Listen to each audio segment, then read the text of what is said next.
বিসমিল্লাহ, সবাইকে জুম্মা মোবারক। আজকে 17ই এপ্রিল।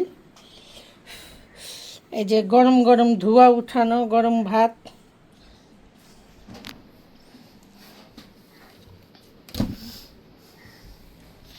এই যে এখানে আছে ডাঁটা শাক ভাজি করছি খুব সুন্দর করে, শুকনা মরিচ পোড়া দিয়ে বেশি করে তেল দিয়ে। আমি আবার শাক ভাজিতে একটু বেশি করে তেল দিই, এতে করে খেতে কিন্তু খুব ভালো লাগে। আর এই দেখেন গরম ভাত তো আছেই, আবার মরিচ ভাজাও আছে। আর এই যে দেখেন আজকে অনেক করে অনেক দিন পরে রুই মাছ রান্না করলাম ডাঁটা আলু দিয়ে। আমি জানি আমার এই তরকারি কড়াইতেই থাকবে। আমার বাচ্চারা আবার মাছ পছন্দ করে না, ওরা খায় না। আমি আর আমার সাহেবে মাছ খাই। এই যে দেখেন আমার মাছগুলো কত সুন্দর করে ডাঁটা দিয়ে রান্না করছি। আমার মাঝে মধ্যে খুব কষ্ট লাগে, আমার বাচ্চারা কেউ মাছ খায় না। একদিন তো ওরা যখন বড় হবে তখন তো ওরা বলবে আমরা তো মাছ খাই না, আর সামনের মানুষরা বলবে তোমার মা বাপ কখনো তোমাকে মাছ খাওয়াই নেই। তাই আমি এই ভিডিও করে প্রমাণ রেখে দিলাম।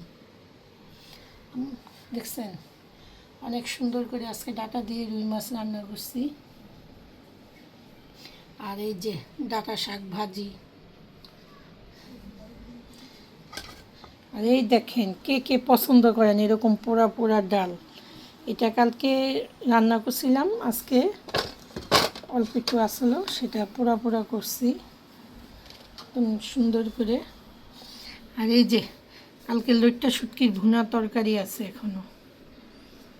আজকে শুক্রবার 17 এপ্রিল। এই যে দেখছেন কত সুন্দর করে ভুনা করছি। আর এই যে মাছ, আমার ওদের জন্য খুব কষ্ট লাগে, ওরা আর বইলা লাভ নেই। এখনকার বাচ্চারা এরকমই, ওরা মাছ খেতে চায় না। ওরা চিনি হইল গিয়া ফার্মের মুরগি, বাস দিনবেলা শুধু ফার্মের মুরগি খায়।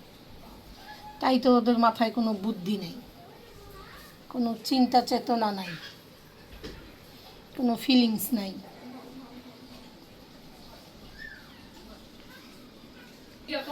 শুনেন, এই যে লেবু কেটে আনলাম অনেক বেশি করে। এই গরমের মধ্যে লেবু থাকলে তো যে কোনো খাবারের স্বাদ অনেক বেড়ে যায়।